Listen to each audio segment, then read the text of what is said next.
Jesus morreu por todo mundo ou por apenas algumas pessoas? Você provavelmente já deve ter ouvido alguém dizer que Jesus morreu por todo mundo, e isso parece ser uma coisa muito bonita e que deixa em foco o amor de Deus pelas pessoas. Mas será que essa é realmente a posição das Escrituras? Se você é novo aqui, o meu nome é Gabriel Augusto e você está no Coração Aprovado. E aqui você encontra devocionais bíblicas para te ensinar sobre as Escrituras e te aproximar de Deus. E dito isso, bora pro devocional de hoje.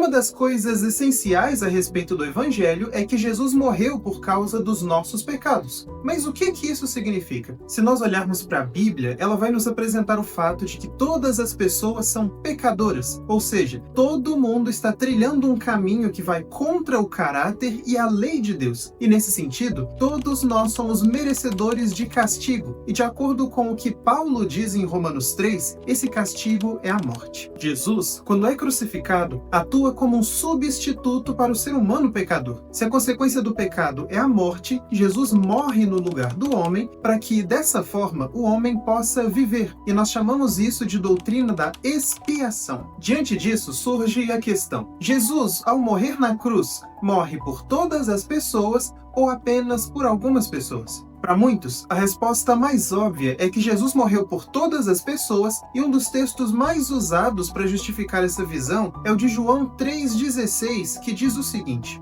porque Deus tanto amou o mundo que deu seu Filho unigênito, para que todo o que nele crer não pereça, mas tenha a vida eterna.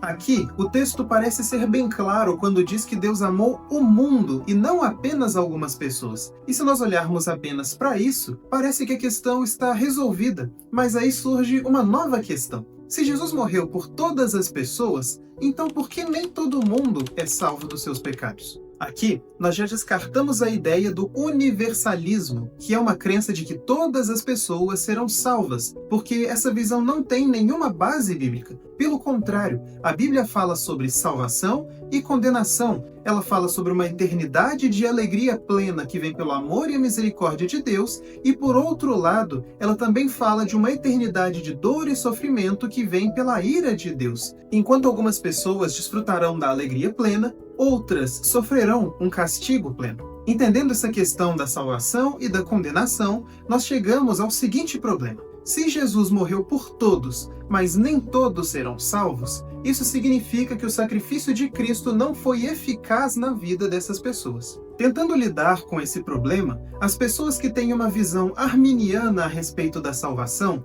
dizem que Jesus não morreu para salvar a vida das pessoas de forma eficaz, e sim para trazer a possibilidade de salvação, desde que essas pessoas queiram ser salvas. Essa visão é abraçada por muitas pessoas porque ela deixa a escolha da salvação como uma possibilidade humana, mas o problema é que isso vai contra o que as Escrituras nos ensinam. A Bíblia nunca disse que o sacrifício de Cristo serviu para abrir uma possibilidade de salvação. Pelo contrário, o que as Escrituras nos ensinam é que Jesus Cristo morreu para aplicar a salvação de forma eficaz na vida das pessoas. E nós encontramos isso em textos como, por exemplo, de Mateus 1:21, onde o evangelista diz que Jesus salvaria o seu povo dos seus pecados. Ou em Atos 20:28, onde Paulo diz que Cristo comprou a igreja com o seu próprio sangue, e também em Efésios 5:25, onde Paulo também diz que Cristo amou a igreja e se entregou por ela. Em todos esses textos, nós enxergamos um resgate sendo aplicado de forma eficaz. Não é uma tentativa ou uma possibilidade de salvação ou de compra, mas é algo que se estende a todos aqueles por quem Cristo morreu. E com isso, nós entendemos que se Jesus tivesse morrido por todas as pessoas, todas elas teriam sido salvas, sem a chance de ninguém rejeitar essa salvação, uma vez que a obra de Cristo na cruz é aplicada de forma eficaz na vida do homem. Com isso, nós somos levados a olhar para algumas passagens das Escrituras que mostram a salvação sendo realizada de maneira limitada a algumas pessoas, e isso vindo da boca do próprio Jesus. Pensando primeiramente no que ele disse a respeito do seu próprio sacrifício, nós encontramos o texto de João 10:11, onde ele diz o seguinte: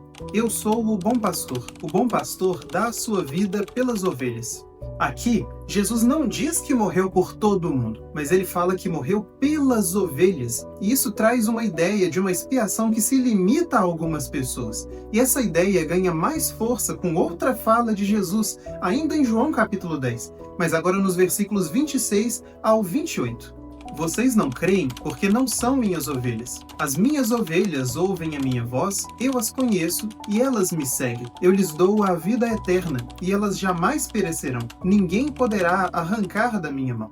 Jesus aqui faz uma clara distinção entre as suas ovelhas, que são as pessoas que ouvem e creem nele, e os que não fazem parte do seu rebanho, que são as pessoas que não creem nele. E o que Jesus diz no versículo 28 é que a vida eterna é entregue somente às suas ovelhas. Complementando isso, nós encontramos o texto de João 17, onde Jesus está fazendo a sua oração sacerdotal. E no versículo 9, ele diz o seguinte: eu rogo por eles, não estou rogando pelo mundo, mas por aqueles que me deste, pois são teus.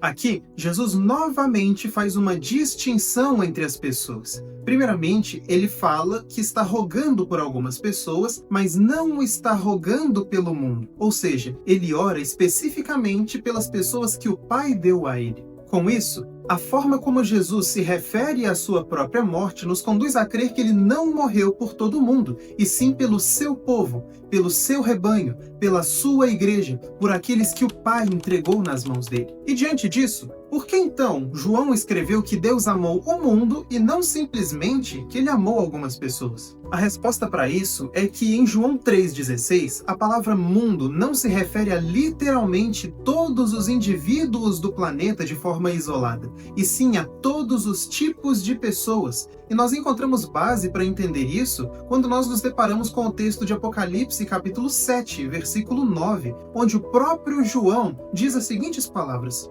depois disso, olhei e diante de mim estava uma grande multidão que ninguém podia contar, de todas as nações, tribos, povos e línguas, em pé diante do trono e do Cordeiro, com as vestes brancas e segurando palmas.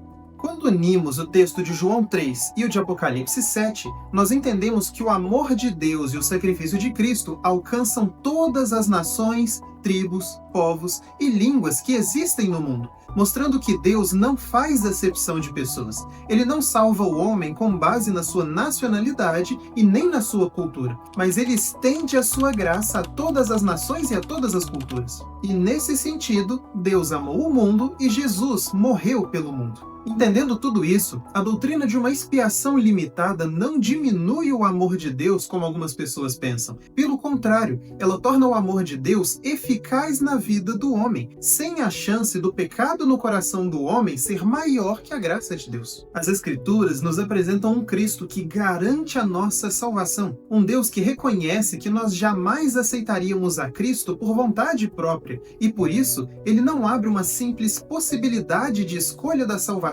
e sim, ele aplica essa salvação de forma eficaz na vida daqueles que ele escolheu antes da fundação do mundo, como as Escrituras nos dizem. Por isso, descanse na segurança da salvação, porque ela não depende de você, uma vez que você é falho e pecador, mas ela depende unicamente da obra de Cristo na cruz, que é aplicada de forma eficaz no coração do homem. Para hoje, eu quero que você escute a música Expiação Limitada, da banda Dort, e o link dela está aqui embaixo na descrição do vídeo. O amor de Deus é tão perfeito que não deixa brechas e nem alternativas falhas, mas garante um perdão e uma salvação que nenhum de nós conseguiríamos alcançar com as nossas próprias mãos. Por isso, leia as Escrituras reconhecendo que o sacrifício de Cristo é eficaz para todos aqueles que ele escolheu, a todos aqueles que fazem parte do seu rebanho. E aí, o que você acha desse assunto? Comenta aqui embaixo a sua opinião. E não se esqueça de deixar o seu like e se inscrever no nosso canal para assistir mais vídeos como esse. Fique com Deus e até a próxima!